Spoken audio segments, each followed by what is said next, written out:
हमारा department of oncology primarily of course treats oncological diseases. उसके अंदर जो कैंसर का इलाज है, बच्चों का, बूढ़ों का, और ऑफ कोर्स जवान जो हमारे पेशेंट, सबका हम लोग ट्रीटमेंट करते हैं। और सारे स्पेशलिस्ट आज यहाँ पे मौजूद हैं। हमारा कैंसर ट्रीटमेंट के अंदर ऑफ कोर्स क्योर हमारा गोल होता है कि हम उनकी बीमारी को ख़त्म कर दें। लेकिन कई दफ़ा उनकी बीमारी ऐसी स्टेज पे होती है जहाँ पे क्योर बीमारी का पॉसिबल नहीं होता, तो हमारा फोकस शिफ्ट हो जाता है और हम उनकी बीमारी को कंट्रोल करने की कोशिश करते हैं। लेकिन हमारी जो मल्टी डिसिप्लिनरी टीम है, जिसके अंदर डॉक्टर्स, नर्सेज, फार्मासिस्ट, डाइटिशियन और एलाइड हेल्थ मेंबर्स, हम लोग सब जब इनकी ट्रीटमेंट करते हैं तो उसके बावजूद कई दफ़ा ऐसा होता है जहाँ पे क्योर बीमारी की, कंट्रोल बीमारी का पॉसिबल नहीं होता। और जब क्योर और कंट्रोल पॉसिबल नहीं होता तो हम लोग उनका जो ट्रीटमेंट है वो शिफ्ट कर देते हैं सपोर्टिव केयर की तरफ। उस supportive care, best supportive care, terminal care, hospice care, उसके बहुत सारे कंपोनेंट्स हैं, जिसके अंदर फिजिकल कंपोनेंट है, साइकोलॉजिकल कंपोनेंट है, सोशल कंपोनेंट है, न्यूट्रिशनल कंपोनेंट है।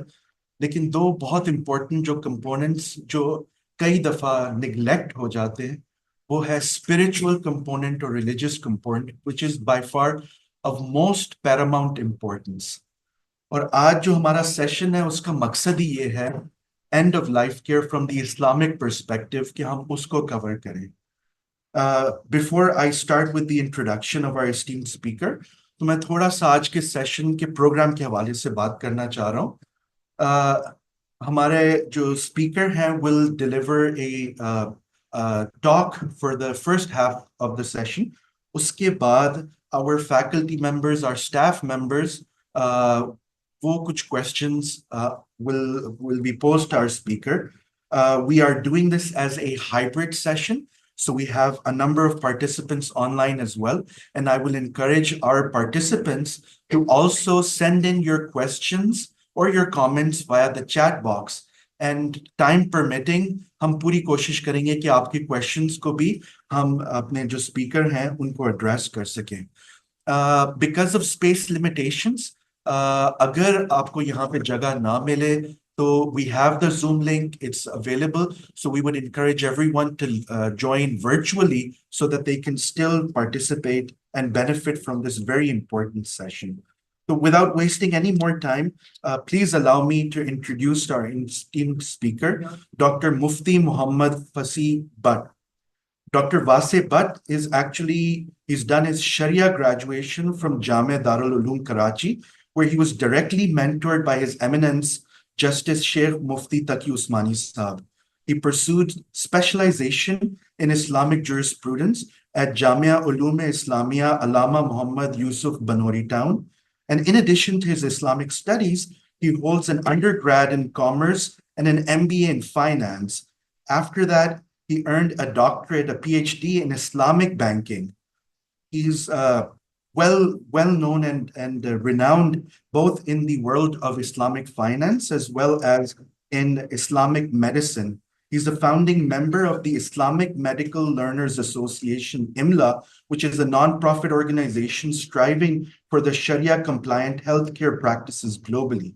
In addition to that, Dr. Saab is also an author of The Prophetic Way of Medical Treatment. He has an academic appointment at Hamdard University as an assistant professor. And in addition to that, he is also the chairman for the Sharia Board Zarai Tarakkiyati Bank.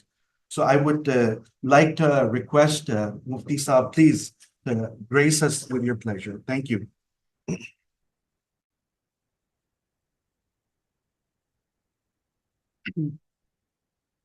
Assalamu alaikum to all. Am I audible to all of you?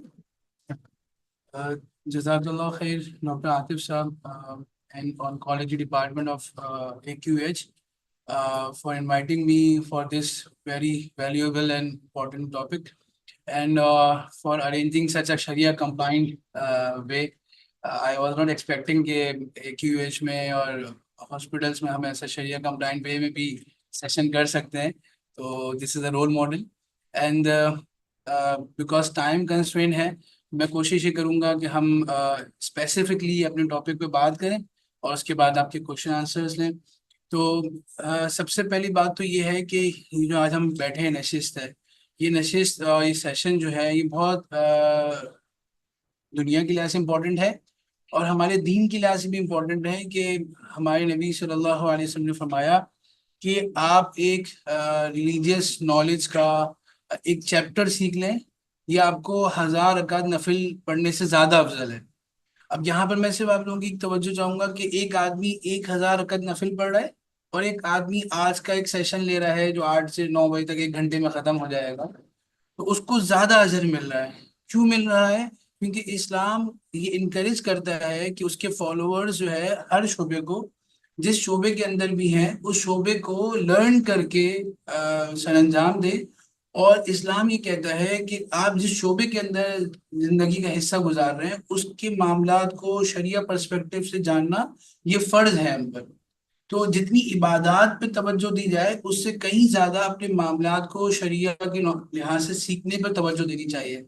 तो इसी session की behalf पे और उसको opportunity को avail करते हुए मैं दावत देना चाहूंगा कि यहाँ पर जितने लोग भी हमें फिजिकली ऑनलाइन सुन रहे हैं वो इस बात की नियत करें कि हम अपने जो भी शोबा है, जिस शोबे से भी हम वाबस्ता हैं मेडिकल में, उसके मसाइल को सीखेंगे, उसको लर्न करेंगे और उसके बाद उसको प्रैक्टिस करेंगे, क्योंकि ये हम पर ऐसे ही फर्ज है जैसे कि हमें नमाज सीखना फर्ज है और हमें रोजा रखना फर्ज है। दूसरी चीज मैं कहूंगा कि जो आज का टॉपिक है पैलिएटिव केयर जो है, क्यूरेटिव केयर, ये बहुत इंपॉर्टेंट है for two perspective. One is के जैसे पैलिएटिव का मतलब ही, अगर correct me if I am wrong, palliate करना मतलब उसको ईज करना, उसकी जो है तकलीफों को दूर करना। तो हदीस में आता है कि जो शख्स किसी मुसलमान का वर्ड यूज किया है, लेकिन जैसे कि हमने पैलिएटिव केयर में मुफ्ती तकी उस्माइल साहब की बुकलेट को मैंने कंपाइल किया है और आप लोगों सब तक पहुंच जाएगी इंशाल्लाह।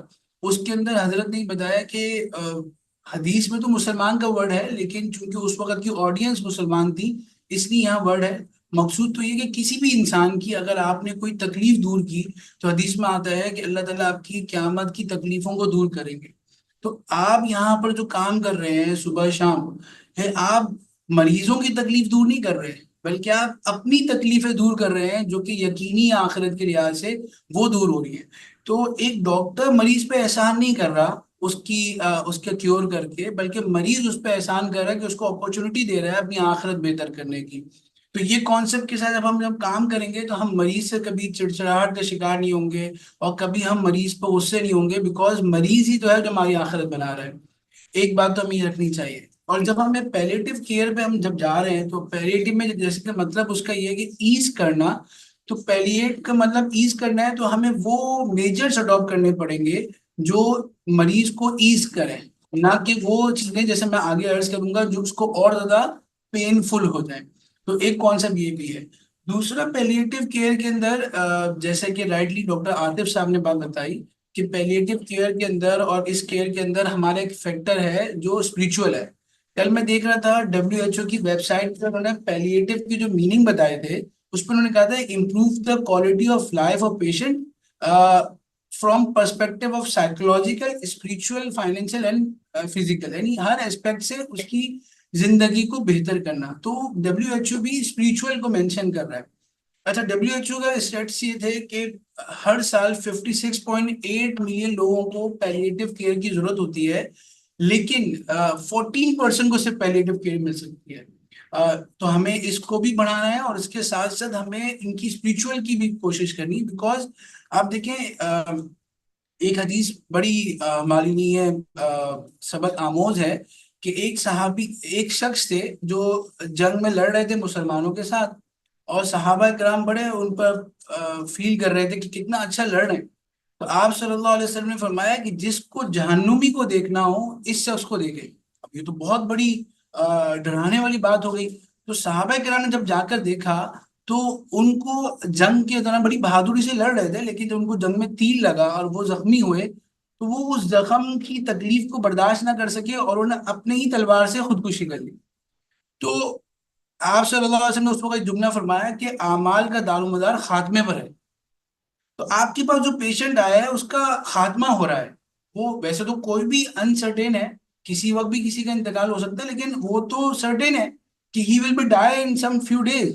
तो उस वक्त उसके खात्मे की फिक्र करना कि यार जैसी भी उसकी जिंदगी गुजरी थी, अब उसकी जिंदगी तौबा के साथ, अल्लाह की तरफ रुजू के साथ अपनी जिंदगी को रेक्टिफाई करते हुए कुछ ऐसे रेक्टिफिकेशन के मेजर्स वो कर ले, कुछ अपनी किसी को, वो जो कहते हैं ना कि हमेशा देर कर देता हूँ, वो वाला एलिमेंट ना हो, बल्कि अब वो कुछ जो है ना अपनी पीछे चीज गलतियों को सही कर ले उसके साथ थोड़ा सा।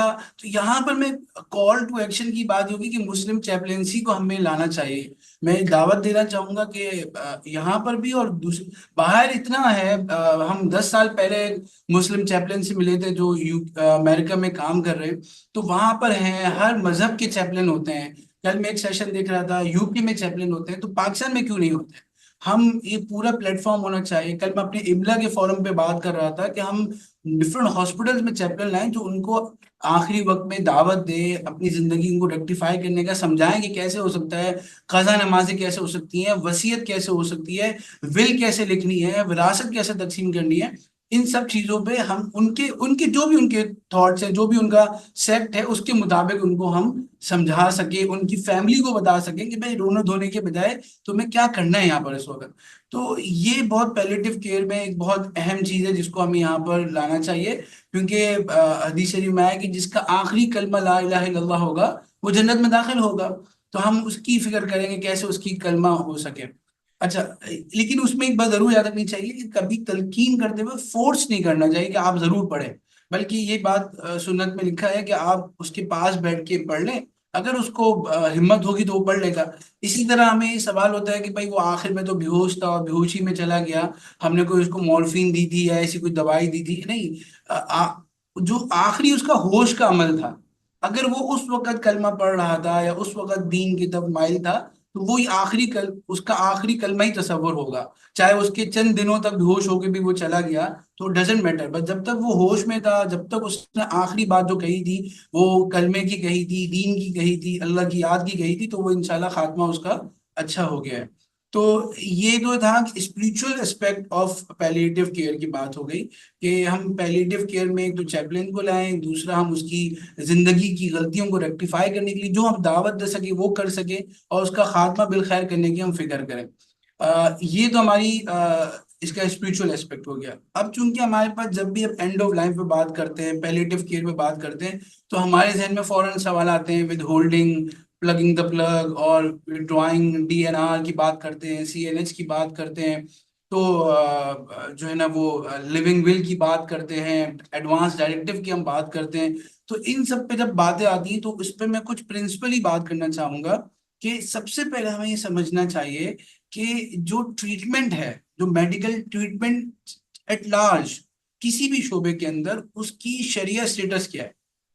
तो हमें ये समझना चाहिए, क्योंकि देखिए आपकी आपके पास फैमिली होगी जो पेशेंट की, वो आती होंगी, doctor please never give up, आप आखिर वक्त तक कोशिश करते रहें, सीपीआर करते रहें, और जो है बस उसको वेंट पे रखें, आई कैन अफोर्ड। तो never go with the emotion of the family, go with the sharia status of the treatment. तो यहाँ पर ये लाइन हमें ड्रॉ करनी पड़ेगी। अगर हम भी उनके इमोशंस के साथ जा रहे हैं तो हमें उनमें कोई फर्क नहीं है, हमें उनको भी काउंसल करना है। तो शरिया स्टेटस क्या है, शरिया क्या कहती है, कब तक लाइफ सपोर्ट रखनी है और कब विड्रॉ करनी है। तो देखिए शरिया में एक बात याद रखें कि मेडिकल ट्रीटमेंट शरिया में फर्ज वाजिब नहीं है। ये बात बहुत क्लियरली हजरत मुफ्ती तकी उस्मानी साहब ने अपनी किताब में भी कही है, और स्कॉलर्स ऑलमोस्ट कंसेंसस के साथ कहते हैं कि मेडिकल ट्रीटमेंट इज नॉट फर्ज वाजिब। इवन एक बंदा अगर कहता है कि मैं ट्रीटमेंट नहीं करता, एक सहाबिया हुजूर सल्लल्लाहु अलैहि वसल्लम के पास आई, बुखारी की हदीस है कि वो फरमाया कि मैं मुझे एक बीमारी है। आपने फरमाया दो ऑप्शन है, या तो मैं तुम्हारे लिए दुआ करूं और तुम्हारी बीमारी दूर हो जाए, या तुम सब्र करो और तुम्हें आखिरत में कोई हिसाब नहीं होगा। तो उन सहाबिया ने फरमाया कि मैं सब्र करती हूँ कि बस इस बात पर कि आखिरत में मेरा कोई हिसाब ना हो। तो हमें ये दावत नहीं दी जा रही कि हम ट्रीटमेंट ना करें, लेकिन इसमें ये बताया जा रहा है कि एक पेशेंट के पास जो ऑप्शन होता है कि वो कहे कि मैंने ट्रीटमेंट नहीं लेनी। तो ट्रीटमेंट अगर फर्ज वाजिब होती तो उसके पास ऑप्शन ना होता ना। तो ट्रीटमेंट फर्ज वाजिब नहीं है। ट्रीटमेंट बैलेंस वे में, मॉडरेट वे में, एतदाल के साथ लेना सुन्नत है। एतदाल का वर्ड क्यों यूज किया? कि अगर इतदाल ना हो, यानी मॉडरेट ना हो, एक्सट्रीम मेजर्स हो, एग्रेसिव मेजर्स हो, जो पेनफुल हो और लेस रिमोट हो, तो उस सूरत में सुन्नत भी नहीं रहता, बल्कि उस सूरत में सिर्फ परमिटेड होता है लेकिन डिसलाइक होता है। यानी अगर मैं इसको दूसरे अंदाज से रिफ्रेश करूं कि it all depend on two things: effectiveness of medicine, success rate of treatment, first thing, and the second thing is the level of burden. तो अगर ट्रीटमेंट ऐसी है जो डेफिनेट है, 100% श्योर है कि इससे जो है वो क्योर होगी, जैसे कि लाइफ सेविंग कुछ होते हैं, जैसे एक आदमी खाना खाना, पता है कि खाना नहीं खाएगा तो डेफिनेटली ही विल डाई, तो ये चीजें तो फर्ज होती है। लेकिन जो ट्रीटमेंट नॉर्मली होती है, हम दवाई देते हैं, आप लोग भी देखते होंगे, कभी वो इफेक्टिव होती कभी नहीं होती है। तो ये चूंकि डेफिनेट नहीं है बल्कि एक्सपेक्टेड है, इसलिए ये फर्ज नहीं है। करेंगे तो सुन्नत है, नहीं करेंगे तो गुनाह नहीं है। थर्ड लेवल ये है कि आपकी इफेक्टिवनेस का रेट बहुत ही रिमोट हो गया, 5 to 10% रह गया और कम रह गया, लेकिन आपका लेवल ऑफ बर्डन बढ़ गया, आपका पेन बढ़ गया, आपकी तकलीफ का लेवल बढ़ गया। ऐसी इलाज हो रहा है जिससे तकलीफ हो रही है, burden in terms of finance, in terms of physical pain, या इन टर्म्स ऑफ सोशल। तो वो इलाज ना सिर्फ एक फर्ज वाजिब नहीं है बल्कि सुन्नत भी नहीं है, बल्कि सिर्फ जायज है, और बेहतर है कि वो इलाज ना किया जाए। जैसे कि मिसाल में हम हदीस में देते हैं कि कॉटराइजेशन जो है आज भी है। मैंने ब्रिटिश मेडिकल एसोसिएशन में मैंने वहां पर इस पेपर भी प्रेजेंट किया था कि कॉटराइजेशन पे आजकल क्या बात हो रही है। लेकिन कॉटराइजेशन यानी जिसको अरबी में कई कहते हैं, तो हदीस में क्लियर आया है कि cauterization is a very effective tool, but वअनहा उम्मती अनिल कह, मैं अपनी उम्मत को कॉटराइजेशन से मना करता हूँ। क्यों मना करता हूँ? कि उसके अंदर तकलीफ का एलिमेंट ज्यादा है, ठीक है, और क्योर का एलिमेंट इतना नहीं है जितना तकलीफ का एलिमेंट ज्यादा है। तो आज की भी मॉडर्न ट्रीटमेंट में हम देख लें, वेंट और ये दूसरी चीजें, लाइफ सपोर्ट जो चीजें हैं, ये भी एक तकलीफ का एलिमेंट इनमें ज्यादा है, और इनमें इफेक्टिवनेस का एलिमेंट बहुत सारे केसेस में कम होता है। तो ये सारी चीजें फर्ज भी नहीं है, वाजिब भी नहीं है, इवन की सुन्नत भी नहीं है, इवन की जायज है, लेकिन पसंदीदा नहीं है आम हालात में। तो जब हमें ये बात पता चल गई कि ये चीज फर्ज वाजिब नहीं है बल्कि इवन के पसंदीदा भी नहीं है, तो इनका प्लग आउट करना, इस पे ये सवाल नहीं पैदा होगा कि हमने तो मर्डर बाय ओमिशन कर दिया, हमने तो किलिंग कर दी, हमने तो उसको डाई कर दिया। नहीं, Islam doesn't obligate to continue the medication at all cost. नहीं, इस्लाम ही कहता है let him die dignity with dignity and naturally. तो वहां पर हमें देखना होगा कि कहाँ पर उसकी डिग्निटी और कहाँ पर उसकी जो है ना वो ईज है। एक और एलिमेंट ये है कि इस्लाम में लाइफ सेविंग का तस्वुर है, और लाइफ को बचाने के लिए इस्लाम ने कहा है कि किसी उसको हर सूरत में बचाना कोशिश करनी चाहिए। लेकिन इस्लाम में ये एक डिबेट है मेडिकली, और क्योंकि लाइफ कि क्या life by by default important है या लाइफ मीनिंगफुल लाइफ इंपॉर्टेंट है। तो इसमें तो इस शरीय स्कॉलर कहते हैं कि नहीं, लाइफ अपनी जात में ही मतलूब है, क्योंकि अगर वो कुछ भी नहीं कर रहा तो उसके गुनाह तो माफ हो रहे हैं इस बीमारी की वजह से, और हो सकता है वो ठीक होके कुछ कर ले। तो लाइफ अपनी जात में मतलूब है, आपको ये मकसूद है कि आप लाइफ की हिफाजत करें, लेकिन बाय एनी मीन्स नहीं। हमें देखना पड़ेगा कि क्या उसकी लाइफ को बचाने की कॉस्ट जो है उसकी तकलीफ से ज्यादा है और या कम है, ये हमें इसको डिसाइड करना होगा। तो when ever you feel that medical treatment और क्योर जो है वो फ्रुटाइल हो गया है, और अब जो है वो there is no way back, तो वहां पर आपके पास दो ऑप्शंस आते हैं। एक होता है एक्टिव यूथनेसिया, या आप उसको कहें कि जहां पर आप डेलिबरेटली जो है ना वहां पर इंटरवेंशन करते हैं, या कुछ ऐसी मेडिसिन देते हैं, या उसको कोई ऐसी चीज देते हैं, या मर्सी किलिंग की तरफ जाते हैं। ये तो शरीयत में जायज नहीं है, क्योंकि it will be act of suicide on the part of the patient and act of killing on the part of doctor. Because आपके पास ये पावर नहीं कि आप किसी की जिंदगी का स्विच ऑफ कर सकें या उसको कत्ल कर सकें। लेकिन दूसरी तरफ होता है पैसिव यूथनेसिया। अच्छा, पैसिव यूथनेसिया को जो है ना डिफाइन डिफरेंट अंदाज से किया जाता है, इसलिए आपको उसमें कॉन्ट्रोडिक्टरी फतवे मिलेंगे। एक अगर आप उसको डिफाइन करें विदड्रॉल ऑफ सपोर्ट या विद होल्डिंग ऑफ सपोर्ट, कि भाई हम अब जो भी उसकी चीजें लगी थी हम वो हटा देंगे, और उसको जो है वो कोई भी एक्टिवली मेडिसिन वगैरह नहीं दे रहे होंगे, पेन को रिलीफ को मैनेज कर रहे होंगे। तो अगर ये डिफिनेशन दें तो पैसिव यूथनेसिया इज जायज और इस्लाम में अलाउ है। लेकिन अगर हम ये डेफिनेशन दें जो बाज जगहों पर डॉक्टर्स ने दी है कि उसमें इतनी ज्यादा उसको पेन किलर दी जाती है, मॉर्फिन दी जाती है कि वो खुद भी जो है ना उसकी डेथ का जरिया बन जाती है, तो अगर ये डेफिनेशन लेंगे तो ये भी फिर एक्टिव ही शुमार होगा और ये भी जायज नहीं होगा। तो हम ये देख रहे हैं कि हमने इस बात पे देखा कि जब जहां पर हमें लगे कि यहाँ पर फ्यूटाइल हो गई है, सक्सेस रेट कम हो गया है, तो पैलिएटिव केयर में हम वहां पर there is a transition from the curative medicine to the palliative care medicine. तो वहां पर हम ये देखेंगे कि हम वहां पर विद होल्डिंग तो जायज होगा, विद ड्राइंग तो जायज होगा, लेकिन वहां पर एक्टिवली कोई इंडक्ट करना जायज नहीं होगा। और उसको नेचुरली उसकी डेथ की तरफ जाना, उसमें सपोर्ट करना, उसमें पेन को रिलीव करना जायज होगा। इवन कि उस पेन को रिलीव करने के लिए यहाँ तो उलमा इकराम ने इजाजत दी कि अगर आपको कोई ऐसी दवाई है जो अल्कोहलिक है या उसमें कोई हराम इंग्रेडिएंट्स हैं, लेकिन पेन ऐसे है जो बेरेबल नहीं है, बहुत ज्यादा पेन है, तो जैसे मॉर्फिन है और दवाई हैं, तो वो भी बकदर जरूरत, जितनी जरूरत है और जितना डॉक्टर समझता है उस वक्त दी जा सकती है। तो ये कुछ बेसिक एलिमेंट्स है जो मैंने अपनी स्पीच में बात करने की कोशिश की, इन प्रिंसिपल बात करने की कोशिश की। डिटेल जो है वो हमारी हजरत मुफ्ती तकी उस्मानी साहब की जो टॉक हुई थी इसी टॉपिक पे वो मौजूद भी है, डॉक्टर आतिफ साहब के पास उसकी पीडीएफ भी है, वो इंशाल्लाह वो शेयर भी कर लेंगे, तो उसको भी आप देख सकते हैं।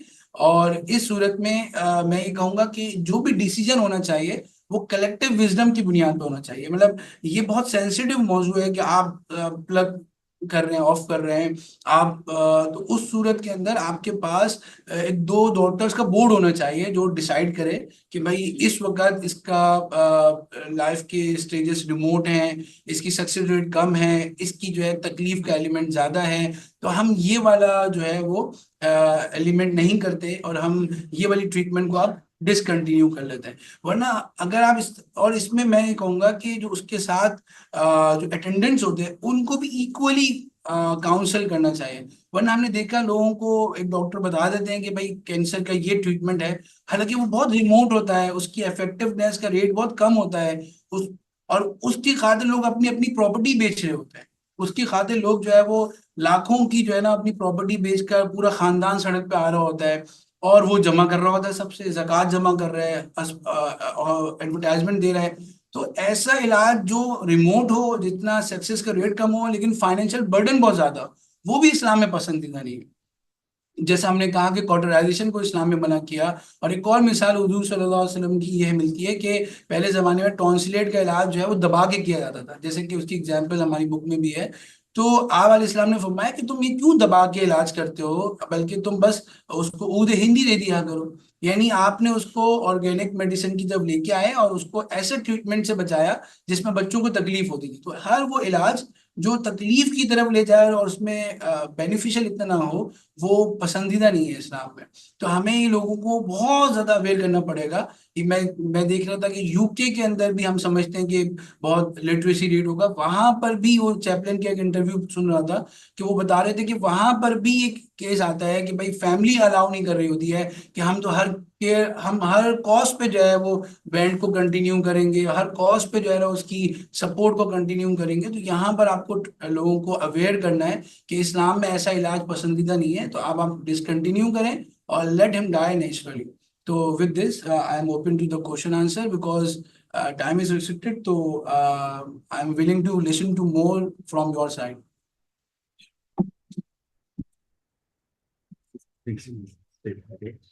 Thank you so much. That was very enlightening, very eye-opening, and very informative. So I want to ask all of our participants, please feel free to help yourself to tea while we take the question and answers. And for questions, I'm actually going to start off with the first question, please. Uh, तो मुफ्ती साहब, ये जो मुस्लिम chaplaincy की आपने बात की, very important concept. And when we first started palliative care in Pakistan, we tried our best कि हम इस concept को यहाँ पे भी introduce करें, क्योंकि बहुत integral part है of provision of good end of life care and palliative care. लेकिन उसमें ना काफी challenges हम लोगों को encounter करने पड़े। ये थोड़ा सा question भी है और कुछ comment भी है हमारा personal experience का, कि वो जब भी हम लोग इसको इंट्रोड्यूस करते थे तो हमें ये बात सुनने को मिलती थी कि जी यहाँ पे तो जो इतना सेंसिटिव टॉपिक है रिलीजन इटसेल्फ, कि एक ही मसलक में होते हुए हम किसी दूसरे इमाम के पीछे भी नमाज नहीं पढ़ते या उस मस्जिद में भी जाके नमाज नहीं पढ़ते, how will we even entertain the idea कि कोई आएगा और हमसे बात करेगा, वो तो सुनने के लिए तैयार नहीं है।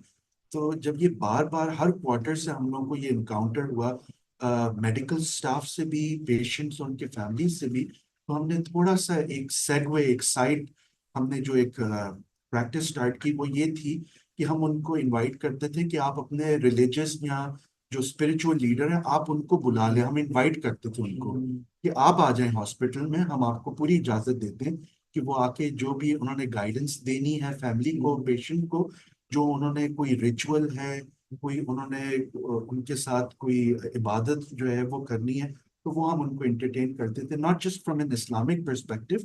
आवर पेशेंट्स जो कि हिंदू, जो क्रिश्चियन भी थे, उनको हम लोग ये फ्रीडम और ये लिबर्टी देते थे। उसके अंदर पहले तो हम लोग को हिचकिचाहट थी, लेकिन it was actually very beneficial और उनका इम्पैक्ट बड़ा पॉजिटिव था। और हमें उनकी तरफ से कोई हिंड्रेंस, क्योंकि वो एक, कई दफा डॉक्टर सोचते हैं कहीं वो आके ऐसी बात तो नहीं कर देंगे कि हम जो ट्रीटमेंट कर रहे हैं वो मुनासिब नहीं है और उनको और aggressive treatment in this terminal phase करना चाहिए। लेकिन अभी तक हमने ऐसी चीज इनकाउंटर नहीं की मेजोरिटी केसेस के अंदर। तो इसके बारे में अगर आप थोड़ी सी चीज बहुत अच्छा कि आपने ये एक्सपीरियंस भी शेयर किया, बिकॉज कल ही हम अपने इमला फोरम पे डिस्कस कर रहे थे कि पाकिस्तान के हॉस्पिटल्स में, बल्कि एक साहब ने मुझसे रब्ता भी किया कि भाई मैं चैपलैन की सैलरी देने को अपनी तौर पर अफोर्ड करूंगा, आप बस हॉस्पिटल की मैनेजमेंट से बात करें। तो ये नियर फ्यूचर में हम देखेंगे इस पे कोई प्रोजेक्ट आ सके, आपके एक्सपीरियंस से भी लर्न करेंगे। मैं इस पे ये कहना चाह रहा था कि हमारी जब भी कोई रिलीजियस बात होती है ना, उसमें इतना सेक्टेरियन बना देते हैं। हालांकि 80% ऑफ दीन जो है ना, अगर हम देखें तो इसमें एग्रीड अपॉन है। मतलब आखिरी वक्त में आप तौबा कर लो यार, इसमें कौन सा सेक्टेरियन बात है। आप आखिरी वक्त में अपने जो पीछे गलतियां की उनकी तलाफी की कोशिश कर लो, इसमें कौन सा सेक्टेरियन है। आखिरी वक्त में आप अल्लाह को याद कर लो, कलमा पढ़ लो, इसमें कौन सा सेक्टेरियन। अगर हम एग्रीड अपॉन और मुत्तफक चीजों पर हम अपने चैपलन को बाउंड करेंगे ना, कि आपसे अपने एग्रीड अपॉन चीजों पर बात करनी है। नमाजों की कज़ा किस तरह करनी है यार, आप खुद अपने किसी आलिम से पूछ लो, लेकिन बस अगर रेक्टिफाई करने की अगर आपको जरूरत है तो आप कर लें, जिस तरह भी रेक्टिफाई करना है। तो जब बाहर के ममालिक में हो सकता है तो यहाँ पर भी हमें कुछ कोशिश करनी चाहिए। बाकी आपका जो दूसरा वाला ऑप्शन था कि आप अपने रिलीजियस को बुला लें, और ये भी ठीक है, आप उनको फैसिलिटेट कर सकते हैं, इसमें भी बहुत अच्छी चीज है। हाँ, इसमें ये जरूर हो सकता है कि एक और मेरी तरफ से सजेशन होगी कि हॉस्पिटल का भी ना एक पॉइंट ऑफ रिलीजियस नॉलेज होना चाहिए, कि यार हम तो बस इसी जगह से पूछ के अपनी मेडिकल ट्रीटमेंट करते हैं, बाकी आप पर्सनल जो रिचुअल्स हैं वगैरह आप किसी और से पूछ के कर लें। क्योंकि हॉस्पिटल को तो स्टैंडर्डाइजेशन पे जाना पड़ेगा ना। अगर हर बंदा आके बताता रहेगा कि नहीं यहाँ पर आपको वेंट रखना है, यहाँ पर नहीं रखना है, यहाँ एग्रेसिव करना है, तो आपकी स्टैंडर्डाइजेशन बहुत इफेक्टिव हो जाएगी। हाँ, आप हॉस्पिटल ही कर सकते हैं कि मेरा एक शरीय एडवाइजर है, मैंने वो ऑथेंटिक है, मैं उससे पूछ के अपनी सारी प्रैक्टिसेस करता हूँ। आपको जो पर्सनल चीज़ अपनी चेंज करनी है, जो रिचुअल्स वगैरह है, वो आप अपने लाइक जिन पे आपका ट्रस्ट है आप उनसे पूछ के कर सकते हैं। तो मेरे ख्याल से जब ये प्रोजेक्ट चलेगा और बहुत हॉस्पिटल में चलेगा, तो इंशाल्लाह उसका सक्सेस रेट ज्यादा होगा। शुरू में सब जगहों पे चैलेंज आते हैं, और अगर अकेले आप चलेंगे तो उसमें भी मसला आएगा। अगर हॉस्पिटल्स की कोई बोर्ड है, या आई थिंक जो आपका एक्रीडिटेशन बॉडी है उसकी तरफ से कोई ऐसी बात स्टैंडर्ड आ जाए, तो वो सब प्रैक्टिस करेंगे तो मेरे ख्याल से एक एक्सेप्टेंस रेट बढ़ जाएगा। ठीक है जी। हाँ जी, हाँ जी, प्लीज प्लीज डॉक्टर साहब अपने आप को इंट्रोड्यूस भी कर लें।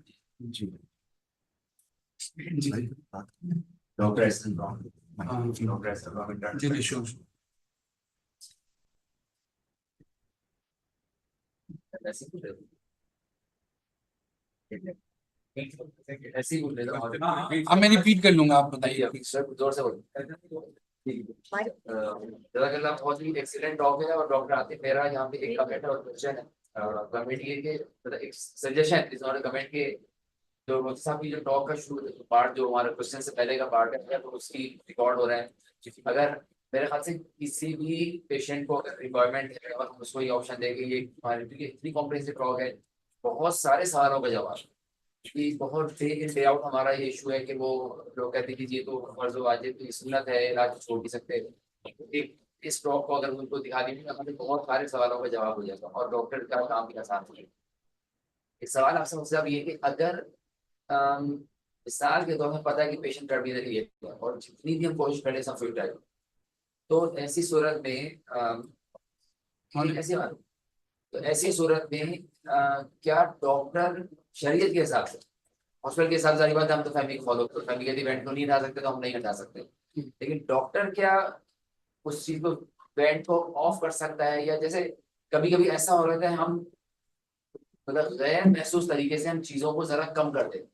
For example DNR pharma support है, पता है कि उसकी यहाँ तक की सपोर्ट हमें देना बाय रूल जरूरी है, लेकिन हमें पता है कि इसमें बिल्कुल सब कुछ फ्यूटाइल है, कुछ भी नहीं हो सकता, तो हम थोड़ा सा नर्सेज डॉक्टर्स जूनियर सीनियर सब इस लेवल की डिक्लेयर दे होते हैं और हमें पता है कि हम मेडिकली सही कर रहे हैं, लेकिन शरीयत इसका बारे में क्या कहेगी? मतलब कि बहुत जितना फैमिली का उतना ही करें, जबकि हमें पता है कि वो फैमिली गलत कह रहे हैं।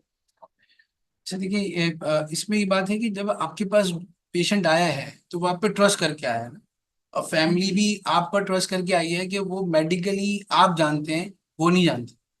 तो जो आप उनकी सिंसियरिटी के साथ बेहतर समझते हैं आपको वो करना चाहिए। हाँ, उनको गलत इन्फॉर्म नहीं करना चाहिए कि हम वी आर डूइंग दिस और डूइंग दिस, ये नहीं, बल्कि आप जो है वो उनको सही बताएं कि हम जो मेडिकली बेहतर समझ रहे हैं हम वो कर रहे हैं और इंशाल्लाह इसमें ही उसकी बेहतरी है। लेकिन फैमिली भी जो है ना वो अपनी तरफ से जब तक कर रही होती है जब तक उसका ट्रस्ट डेफिसिट होता है। जब उसका ट्रस्ट आ जाता है ना डॉक्टर पे कि यार ये he is doing the best thing, तो वो फैमिली भी बैक पे आ जाती है और वो कहती है कि सर डॉक्टर साहब जैसे आप बेहतर समझ रहे हैं वैसे ही करें। तो बस ट्रस्ट ले लें और सिंसियरिटी के साथ काम करें, तो वो है आपका हुक्म है।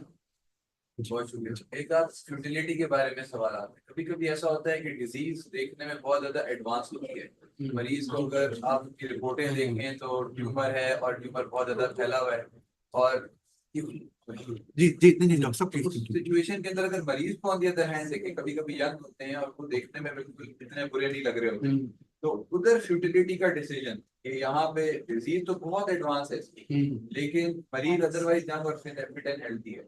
अब अगर कभी किसी वजह से इसके अंदर कोई ऐसी बीमारी आ जाए जिसकी वजह से हॉस्पिटलाइजेशन हो और कुछ एडवांस हमें हेल्थ केयर देना पड़े, तो ये फ्यूटिलिटी का डिसीजन कभी कभी कॉम्प्लेक्स हो जाता है कि अच्छा, मैं आपके सवाल को सबके लिए रिपीट कर देता हूँ कि आप कह रहे हैं कि फ्यूटिलिटी पे कभी हमें ग्रे एरिया आ जाता है कि मरीज यंग है और ऐसा ही है, आप मरीज यंग है लेकिन उसकी जो इलनेस है बहुत एडवांस लेवल की है। और तो देखने में मरीज इतना बुरा नहीं है, हाँ, लेकिन अगर लैब और रिपोर्ट्स और ट्यूमर्स की मतलब सीटी स्कैन देखें तो डिजीज बहुत एडवांस है। यानी उसकी लैब्स ये कह रही हैं कि इसका क्यूरेबल नहीं है, लास्ट स्टेज है जो भी है। तो उसमें आपकी मतलब उसमें आपकी रिसर्च क्या कहती है कि मतलब उसमें आपको रिसर्च बेस जाना पड़ेगा ना कि इस तरह के केसेस में फ्यूटाइल हुआ कि नहीं हुआ। और दूसरी बात है कि दो एलिमेंट को जरूर देखिएगा ना, मैंने दोनों एलिमेंट की बात की है। एक उसकी रिमोट चांसेस है, इफेक्टिवनेस ऑफ ट्रीटमेंट है, और दूसरा उसके ऊपर बर्डन है। अब यहाँ पर आपको एनालिसिस करना पड़ेगा कि यार इफेक्टिवनेस ज्यादा है या बर्डन ज्यादा है। तो मे बी वो फाइनेंशियली इतना स्ट्रांग हो और फिजिकली इतना स्ट्रांग हो कि वो उस बर्डन उसके लिए बेरेबल हो, और वो ट्रीटमेंट का जो है वो एलिमेंट उसके लिए यानी उसकी एज को देखते हुए हम चांसेस बढ़ जाएं। लेकिन एक बूढ़ा हो और बीमार हो, तकलीफ सहने वाला ना हो, तो उसमें अलग है। तो ये आपको सब्जेक्टिव होगा बड़ा। तो इसमें मैं कह रहा था इसलिए कलेक्टिव विजडम के साथ बोर्ड के साथ बैठ कर ना एक डिस्कशन कर लिया जाए और उसके साथ देख लिया जाए कि इसमें इफेक्टिवनेस क्या है। जी यहाँ पे question। अस्सलामुअलैकुम जी, डॉक्टर यास्मीन है। सो एक मैं बहुत रिस्पेक्टफुली एक कमेंट करना चाहूंगी। आपने जो भी फरमाया कि जो डॉक्टर को बेहतर लगे वो करें, फैमिली की विशेष को एड्रेस जरूर करें, लेकिन जो पेशेंट के लिए आपको बेहतर लगे वो करें। यहाँ पर मैं जो हमारा पर्सपेक्टिव देना चाहूंगी कि once we try our best to counsel them कि मेडिकल पॉइंट ऑफ व्यू से क्या बेहतर है और चांसेस क्या हैं, और फर्दर ट्रीटमेंट बेनिफिशियल है कि नहीं, तो इसमें बहुत तफसील से बात होती है। लेकिन once in a while we come across families जो कि इसको अंडरस्टैंड नहीं करती and they want us to do what they want. In that case अगर हम उनको फॉलो नहीं करेंगे तो हम पे लीगल इम्प्लीकेशन आ जाएगी, because they have not signed the paper for comfort measures तो जब तक वो साइन नहीं करते, अग्री नहीं करते, वो खुद तसल्ली नहीं होती। अंडरस्टैंड ये एक्सेप्टेंस आने में कुछ दिन लग जाते हैं, लेकिन अगर जब तक एक्सेप्टेंस नहीं आती from legal point of view we cannot do what we वी वांट, तो हमें म्यूचुअली डिसीजन लेना पड़ता है। और सवाल मेरा ये डॉक्टर एहसन के सवाल का एक्सटेंशन है कि बहुत दफा फैमिली मेंबर्स इंसिस्ट करते हैं कि to go for life support. in a case where patient in his lifetime या जब वो होश में थे अपने, तब उन्होंने ये विश किया था कि मुझे वेंटिलेटर सपोर्ट का भी ऐसी जरूरत हुई तो नहीं कीजिएगा। That might be very casual and that might be on a serious note, लेकिन कहीं लिखा हुआ नहीं है ये बात, वसीयत के फॉर्म में नहीं है। अब इस पे शरीयत का पर्सपेक्टिव क्या है, हम किस तरह से, ये सिचुएशन बड़ी मुश्किल हो जाती है। दोनों पॉइंट मैं अर्ज कर देता हूँ। पहला पॉइंट ये कि you can not go without the wish, without the consent of the family, because वो लीगल इशू होंगे।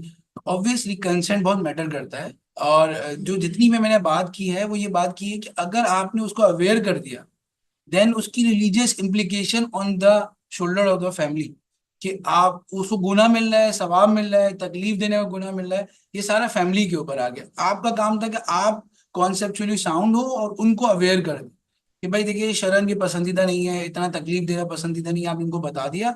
देन इवन वो इंसिस्ट करते हैं, then you have to follow, because ultimately तो वो रिस्पॉन्सिबल है।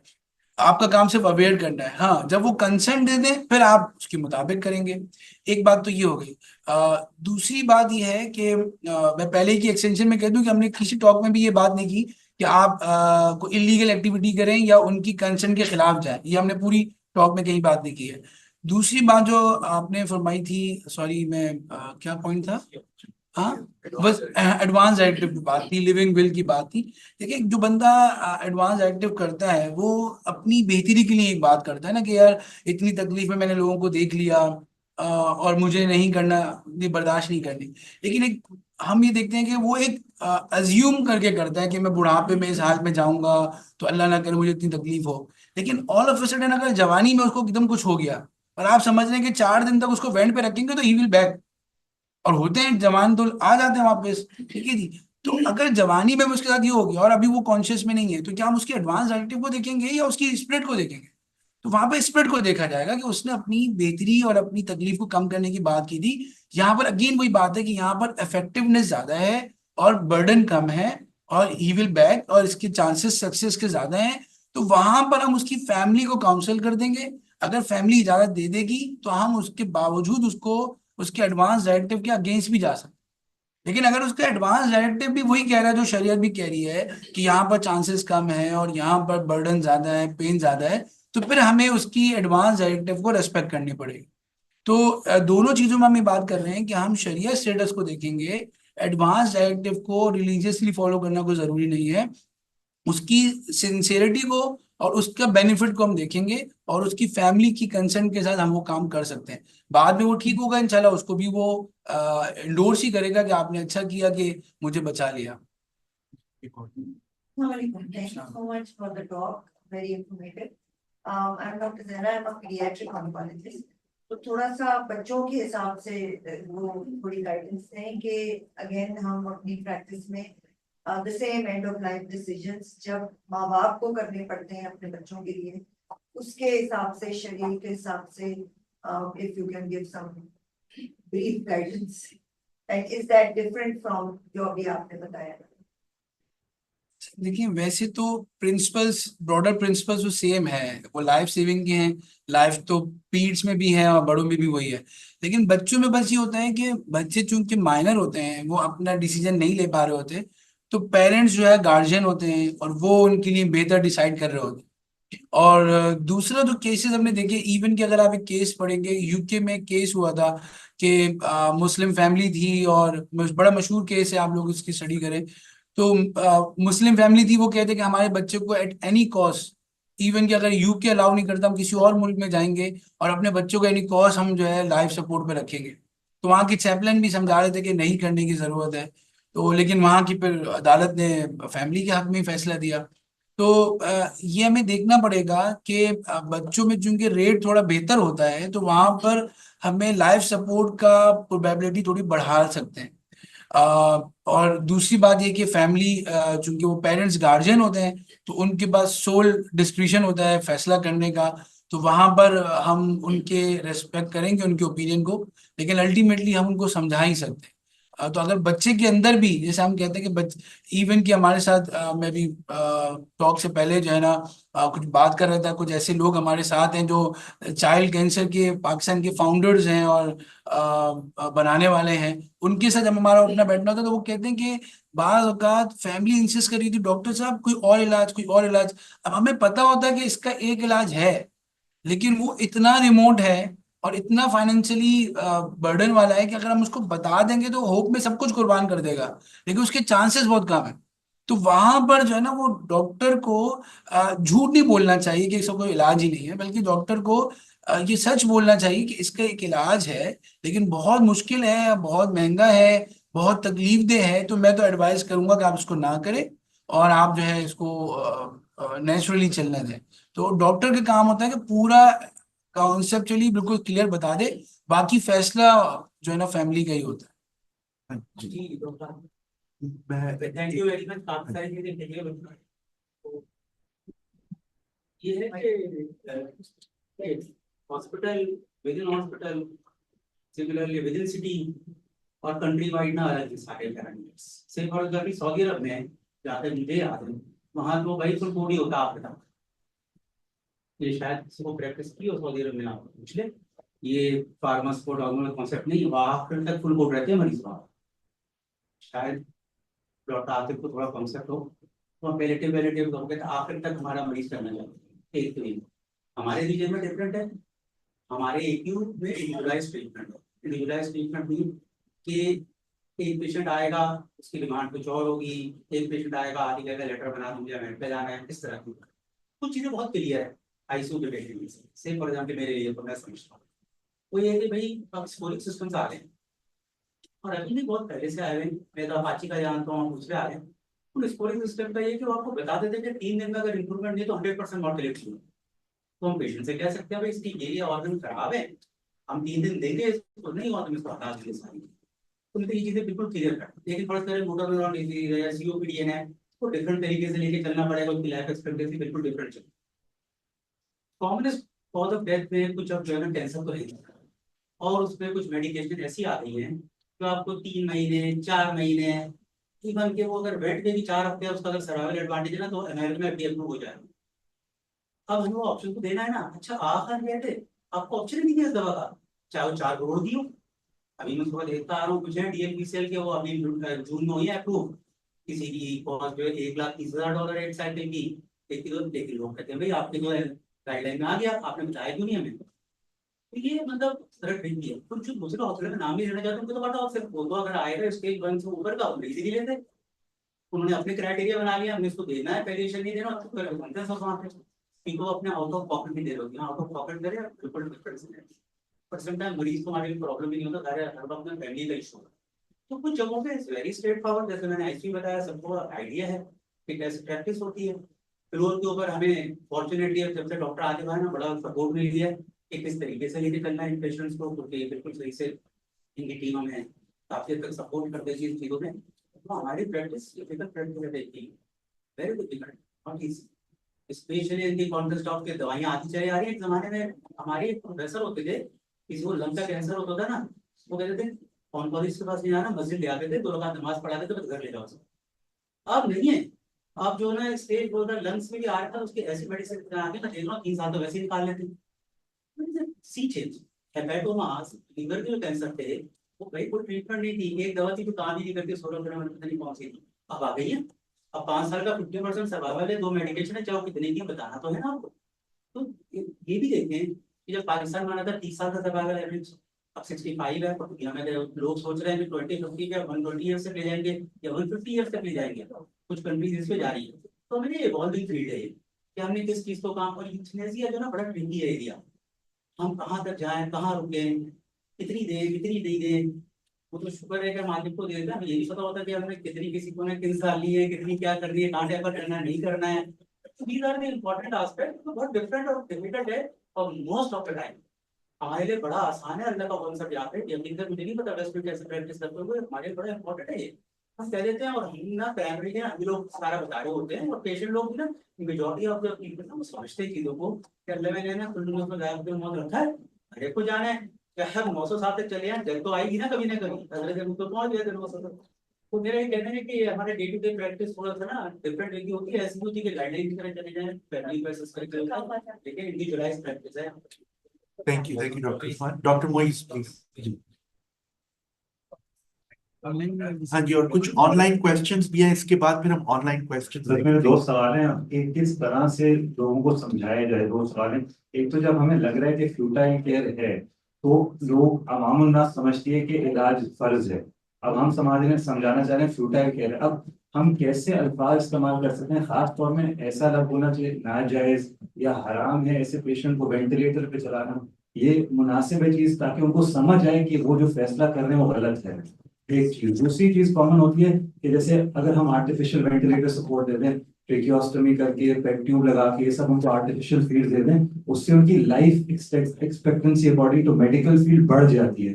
तो शरीयत में इजाजत है कि हम ऐसी चीज बोलें कि देखें अगर आप ये ट्रीटमेंट करेंगे इनकी लाइफ एक्सपेक्टेंसी बढ़ जाएगी, क्योंकि लाइफ एक्सपेक्टेंसी तो मुकर्रर है।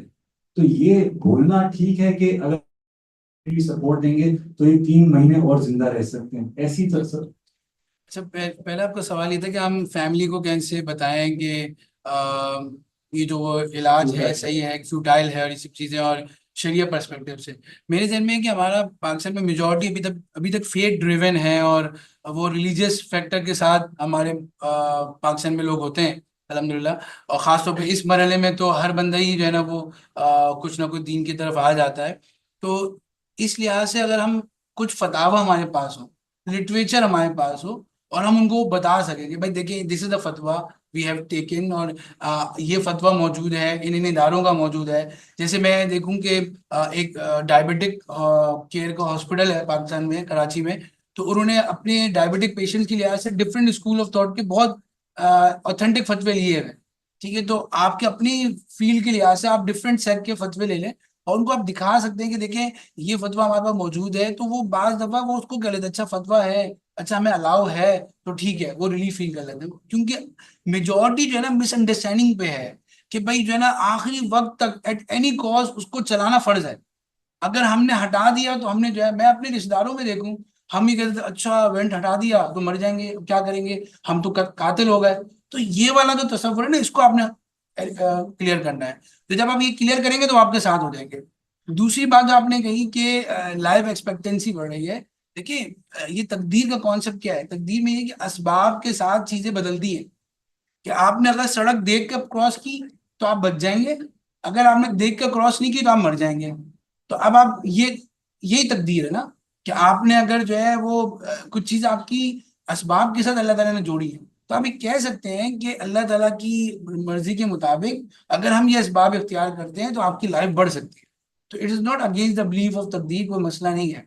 ठीक है, तो ये हम बात कर सकते हैं, लेकिन अगेन इसमें मैं ये बात कहना चाहूंगा कि लाइफ कौन सी लाइफ, कि क्या वो वैन पे पड़ा हुआ है और कुछ भी नहीं कर रहा ये लाइफ है, या उसको नेचुरल डाई होने दें ये बेहतर है। तो ये मैं इधर उधर लाइफ एक्सटेंशन की कोई क्वालिटी लाइफ हो ना जिसमें वो कुछ कर सके, तो ये भी तो देखना होगा। ठीक है जी, मुफ्ती साहब बहुत सारे ऑनलाइन क्वेश्चंस हैं, हम वो सारे तो एड्रेस नहीं कर सकेंगे, लेकिन वो थीम्स जो अभी टच नहीं हुए, तो एक क्वेश्चन बहुत इम्पोर्टेंट को आ रहा है कि जब ऐसी डायग्नोसिस हो जो टर्मिनल हो जैसे कैंसर या और दूसरी बीमारियां, तो उनके अंदर जो घर वाले हैं वो मरीज से ये जो डायग्नोसिस है वो छुपाते हैं, और वो डॉक्टर को भी अलग से बुला के बोलते हैं कि खबरदार आपने उनके सामने ये कैंसर का लफ्ज नहीं इस्तेमाल करना। वो कई दफा आपको ये भी कहते हैं कि आपने इनको बोलना सारी रिपोर्ट आपकी क्लियर आई है। तो मरीज से इस तरह डायग्नोसिस को कॉन्फिडेंशियल रखना, छुपाना, शरिया के पर्सपेक्टिव से हमारी एज हेल्थ केयर प्रोवाइडर्स क्या जिम्मेदारी है? हाँ, ये तो एक पूरा टॉपिक है ब्रेकिंग द न्यूज़, और इस पर आपके कोर्सेज भी होते हैं, और हम भी एक सेशन इस पर रखने का सोच रहे थे। डॉक्टर नदीम अब्बासी भी बैठे थे, उनके साथ हम एक सेशन इस पर रख रहे थे। अच्छा, ब्रेकिंग द न्यूज़ की जो आदाब है ना, देखिए एक बात है कि अब तो दुनिया भी मेरे ख्याल से ये कह रही है, लिटरेचर भी कह रहा है कि आप उससे उसकी जो नॉलेज है ना वो ना छुपाएं। क्योंकि देखिए अल्टीमेटली कॉन्सिक्वेंसेस कौन बेयर करेगा, वही बेयर करेगा। अब अगर उसको पता चल जाता कि मैं ब्लड कैंसर के लास्ट स्टेज पे हूँ, हो सकता है वो कुछ चीजों को रेक्टिफाई कर लेता, अपनी जिंदगी को बेहतर कर लेता, अपने बच्चों के साथ कुछ कर लेता, अपनी कजा कुछ कर लेता, नमाजें कुछ कर लेता। आपने उसको अंधेरे में रखा, वो समझा सब चीजें क्लियर है, ऑल ऑफ अ सडन वो डाई हो गया, तो ये तो मुनासिब नहीं। हाँ, ब्रेकिंग न्यूज के कुछ एथिक्स होते हैं कि आप उससे, जैसे हदीस शरीफ में आया है कि जब तुम किसी मरीज के पास जाओ, ये सबके लिए है कि तिरमिजी की रिवायत है कि जब तुम किसी मरीज के पास जाओ, फनफिसू लहू फी अजली, तो तुम उसकी मौत के बारे में, उसकी जिंदगी के बारे में उसको उम्मीद दिलाओ, उसको अच्छी बातें करो। दूसरी रिवायत में है कि बशरू वाला तो नफिरू, नफरत मत दिलाओ बल्कि खुशखबरियां सुनाओ। तो हम उसको पॉजिटिवली कह सकते हैं, देखो रिपोर्ट्स तो ये कह रही है, लेकिन ये जो है ना, ये तो अल्लाह के हाथ में है, कब रिपोर्ट्स को चेंज कर दे, कब और बहुत सारा हमने पेशेंट देखे भी हैं कि इससे बैक भी हो जाते हैं, तो आप परेशान ना हो, हम आपके साथ हैं। इस तरह के कुछ अच्छे वर्ड्स के साथ ब्रेकिंग द न्यूज हो सकती है, लेकिन उसको इंफॉर्मेशन एक्यूरेट देनी चाहिए, बिकॉज उसका ओनर भी वही है और उसका इफेक्टिव भी वही है। थैंक यू मुफ्ती साहब। एक और सवाल जो आता है, हम जब आर्टिफिशियल लाइफ सपोर्ट की बात करते हैं तो बात आज आके वेंटिलेटर या ज्यादा से ज्यादा जो है ना ऐसी मेडिसिन जिनको आइनोट्रोप्स या वेसोप्रेसर्स कहते हैं, जो कि मसनूई तौर पे ब्लड प्रेशर को बढ़ाते हैं जब ब्लड प्रेशर नेचुरली इम्प्रूव नहीं हो रहा होता। लेकिन इसके अलावा और भी बहुत सारे मेजर्स हैं आर्टिफिशियल लाइफ सपोर्ट में, जिसमें ब्लड ट्रांसफ्यूजन भी आ जाता है, जिसके अंदर एंटीबायोटिक्स का भी इस्तेमाल कंसिडर किया जा सकता है। एक चीज जो पाकिस्तान में बहुत कॉमनली होती है, वेस्ट में नहीं होती, वो है यूज ऑफ फीडिंग ट्यूब्स। वो एनजी ट्यूब नाक के जरिए से भी जाती है, और उसके अलावा पेग ट्यूब होती है जो डायरेक्टली सर्जिकली स्टमक में डाली जाती है। उससे खुराक, पानी, दवाइयां दी जा सकती हैं जब मरीज खुद नेचुरली स्वॉलो नहीं कर सकते। तो उसके हवाले से, क्योंकि आपने ना शुरू में बात की थी कि खुराक बहुत इंपॉर्टेंट है, वो तो हमने पेशेंट्स को देनी है, तो क्या आपका कहने का मकसद ये था जब तक वो अपने मुंह से खुद सेफली स्वॉलो कर सकते हैं और उनकी क्वालिटी ऑफ लाइफ अच्छी है, या किसी भी सर्कमस्टेंस में अगर वो कम्प्लीटली बेड बाउंड है और उनका मेंटल स्टेटस जो है ना वो बिल्कुल रिस्पॉन्स नहीं कर रहे, क्या उनके अंदर भी हमें खुराक इस तरीके से आर्टिफिशियली कंटिन्यू रखनी चाहिए? अच्छा, ये सवाल तो अलहमदिल्ला हमने लिख और नोट कर लिया, लेकिन इसमें मैं कहता कि आप इससे मुराद PVS पे जो होते हैं या वेजिटेशन पे जो हाँ होते जी, हैं, हाँ जी, और उनको CANH जो हम जी। दे रहे होते थे, वो मुराद है आपकी। तो देखिए, इसमें ये बात है कि फतावा इसमें मौजूद है कि ट्रीटमेंट तो हमने कहा ना एक्सपेक्टेड होती है, तो इसलिए फर्ज वाजिब नहीं है। लेकिन जो खुराक है वो तो डेफिनेट है ना, कि अगर आज का मैं खाना नहीं खाऊंगा तो कल मर जाऊंगा। तो खुराक का चूंकि इफेक्ट डेफिनेट है, तो उसमें वो कहते हैं कि ये फर्ज है, वाजिब है कि आपने खुराक उसको देनी, देते रहना है, तो वो आप नहीं रोक सकते, वो हमने देना है। लेकिन एक स्टेज लिखा हुआ था, मैं लिटरेचर पढ़ रहा था, correct me if I am wrong, कि एक स्टेज ऐसा आता है जिसमें आर्टिफिशियल न्यूट्रिशन जो है या हाइड्रेशन, वो मेडिसिन की तरह एक्सपेक्टेड हो जाता है, कि मतलब आप दे भी रहे हैं लेकिन उसका इतना डेफिनेट नहीं है कि आप अगर देते भी रहेंगे तो वो सही चलता रहेगा, और नहीं देंगे तो वो फौरन मर जाएगा। तो जहां पर उसकी इफेक्टिवनेस डेफिनेट हो, वहां तो आप होल्ड नहीं कर सकते। जहां पर वो एक्सपेक्टेड हो जाए कि उसके चांसेस 100% नहीं रहे उसकी इफेक्टिवनेस के, तो वो मेडिसिन के हुक्म में आ जाएगा, और वहां पर आप विड होल्ड कर सकेंगे। तो it all depend on your literature and your studies. Thank you so much, Mufti Saab. We're over time, but this was a very informative, excellent session. I apologize to all of our online participants. We couldn't take all of your questions, but rest assured, we've noted down all of these questions, and we will try to get in touch with Mufti Saab and see if we can get your answers. मैं last comment देके जी। करना था। Again जजाकल्लाह, आप लोगों की participation से अंदाजा हुआ कि मैं इतना एक्सपेक्ट नहीं कर रहा था इतना हाउसफुल होगा, अल्हम्दुलिल्लाह आप लोग आए भी। सेकेंडली मैं कहूँगा कि ये तो सिर्फ एक जो है ना स्टार्टर था ना, कि हमने बात की कि हमें इतना इम्पोर्टेंट टॉपिक है जिस पे इतना सारा दीनी लिटरेचर मौजूद है। अगर मैं इस पे बात करूं तो घंटों हम बात कर सकते हैं। तो ये सिर्फ स्टार्टर था कि हमें अपने दीन को सीखना चाहिए, और हमारे दीन के अंदर बड़ी कॉम्प्रिहेंसिव चीज़ है, हर वॉक ऑफ लाइफ के बारे में मौजूद है। तो मैं इस सेशन की मौजूदगी में आखिरी एक दरख्वास्त ही करना चाहूँगा कि आप, मुख्तलिफ सोर्सेज हैं, मुख्तलिफ अकेडमीज हैं जो आपको इस्लामिक मेडिसिन सिखा रही हैं, उनको आप सीख सकते हैं। हमारा जो प्लेटफॉर्म है वो एक नॉन प्रॉफिट ऑर्गेनाइजेशन है, डॉक्टर्स की है, और आप जैसे डॉक्टर्स नहीं बनाई है, हमारे शम्बील अशरफ साहब, डॉक्टर नदीम अब्बासी साहब हमारे फाउंडिंग मेंबर्स हैं। इस्लामिक मेडिकल लर्नर एसोसिएशन, उसकी वेबसाइट भी है, सोशल मीडिया पेजेस भी हैं। तो हम एक व्हाट्सएप ग्रुप भी चलाते हैं जिसमें फ्रेंड्स ऑफ इमला के नाम से चलाते हैं। डॉक्टर आतिफ साहब आप भी चुके हैं, तो आप लोग भी उसको ज्वाइन कर सकते हैं। मैं उसका लिंक डॉक्टर आतिफ वकार साहब से शेयर कर दूंगा, तो उसको आप ज्वाइन करें। और फीमेल भी ज्वाइन कर सकती है, मेल भी। उसमें जो है वो कंटिन्यूसली मेडिकल और शरिया पे पोस्ट आती रहती है, वो लिटरेचर आता रहता है, टॉपिक्स आते रहते हैं। फिर हमारा पटेल हॉस्पिटल में सेशन होता है डिस्कशन का, उसको आप ज्वाइन कर सकते हैं। तो इस तरह या ये फोरम या कोई भी फोरम को जरूर ज्वाइन करें, ताकि आप अपने दीन को जरूर सीखते रहें। जज़ाकल्लाह खैर, बहुत शुक्रिया।